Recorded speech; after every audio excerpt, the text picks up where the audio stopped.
sometimes an anime comes along that excites you. It doesn't just entertain you or amuse you or even have really cool, exciting moments necessarily, but the show itself, what it represents, feels big, like you're part of a movement. That's what I felt like watching this movie. Now, looking at the staff, you might get a sense of why. It was directed by Kazuya Tsurumaki, who was an assistant director on Evangelion and directed Furikuri, Die Buster, and the rebuild of Evangelion movies. Pretty impressive stuff. He's considered Hideaki Anno's protege. Written by Yoji Enokido, who was a writer on Sailor Moon, Revolutionary Girl Utena, Evangelion, Razafon, Nodam Cantabile. He was one of the writers. The other main writer was Hideaki Anno himself, creator of Evangelion and lots of other things. So, impressive. Now, there is an aspect to this story that I did not know going in, and that I don't want to reveal to you despite it being in the Wikipedia entry. So this is going to be even more spoiler-free than that, because when I saw it, I was gobsmacked. This is a hugely audacious anime in a couple of different ways. But I can't tell you what ways without spoiling it. So what I will say is that the main story focuses on a spunky teenage girl who gets involved with Gundams. But now I need to establish what kind of a Gundam series it is. There is some diversity within the Gundam franchise. It's not G Gundam, so it's on the more serious side of storytelling and realism. In other words, the mecha aren't powered by friendship. However, it does lean a little bit more towards spectacle. In the world of the movie, small teams organize little matches in Gundams, kind of like a Counter-Strike match, but in real life. Now, these are serious and deadly, but they are animated and they do come across a bit more like energetic spectacle than a precise battle in war. This is not a complaint, though. It makes the show more accessible and fun, and it's contrasted with government military mecha that do act in a more down-to-earth or militaristic way.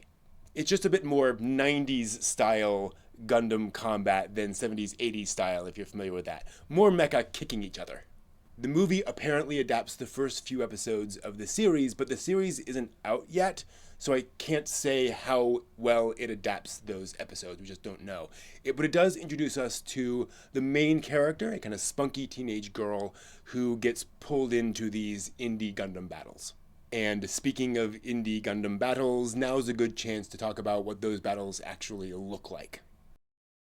The animation budget is consistently high, though granted, they knew they were making a movie, they had budget, and the first few episodes of any TV series tend to have the higher budget, so fair enough. The main characters in particular are animated very fluidly and in sort of a Gainax Studio Trigger style. Movement is appropriately exaggerated for moments when characters are acting in an exaggerated or over-the-top way. If a character leaps over a turnstile, then their body will be kind of stretched in a way to make that feel more exaggerated than a conversation scene. And a punk kid will, walk in a particular way differently than a soldier who will, stand ramrod straight. The mobile suits, mecha, are all CGI, and the designs are quite complicated. There's a lot of little panels and detail to them. And here's where I have one criticism. The mostly muted color schemes and heavily detailed paneling of the mecha made it a little hard for me to keep track of what was happening in some of the shots. Like I was watching just a bunch of wrestling triangles. Granted, that could be partly because I was watching it in a theater on a giant screen, so that will affect one's viewing, but that was a little unfortunate for me. There are also a lot of mecha battles here, so if you're into that, it is a smorgasbord. Let's talk about the direction. The direction is clear but dynamic. You always know what's going on in a particular shot, but camera angles are always chosen carefully, and they keep switching that up, adding a dynamism to the direction. It's never boring. The staff also does a great job at pacing the story. Quiet moments have time to breathe while action moves at a breakneck pace. They're also not afraid to throw a quiet moment into an action sequence where that's appropriate for the characters. There's actually an impressive feeling of maturity and confidence to the direction, like you're in good hands.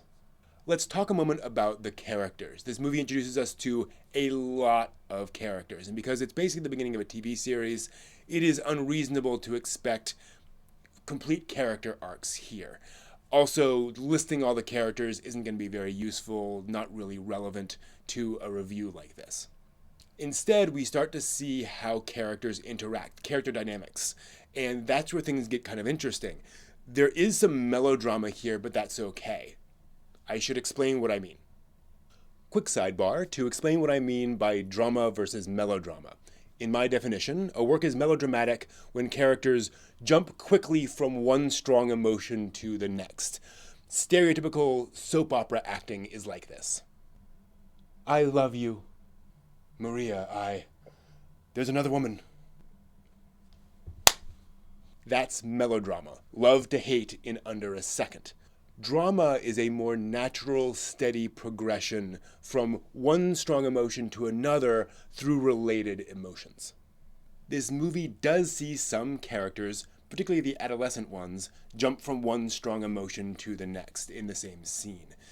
But I'm not complaining. This was also true in other Gundam series. We've had a few Gundam characters who jump from emotion to emotion. Also, let's be honest, teenagers act like this in real life. I also appreciate that each character speaks very distinctly. Highly trained soldiers use more clipped sentences. Characters on the fringes of society use more slang, that kind of stuff. Confident characters speak with more confidence. There's attention paid to that.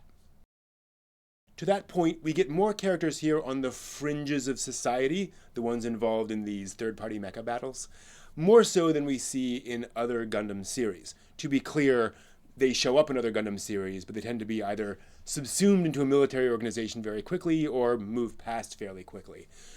Here, they're more central. As a result of spending time with somewhat wilder characters, the world can feel a little more over the top in this movie than in other Gundam series, but once you strip the characters of their kind of anime-ness, I think you could meet them in a club. Like, it's not that ridiculous. This theme is also nicely reflected in the world building and setting, the things people wear, the technology they use. Outside of the military, there's a grungy 1990s sensibility to the clothing and technology that gives the show a distinctive style. It makes it feel a little outsider, a little punk. Okay, final thoughts. Gundam GQuuuuuuX feels full. It moves promptly from plot point to plot point, constantly escalating and developing, and it also has a lot of big ideas, both for its characters and for Gundam as a whole. These characters believe things, big things, and while you can see what tropes they fall into, the characters don't feel like they're just tropes. There's a roundedness, a fullness to the characters and the plot and the world. This excites me.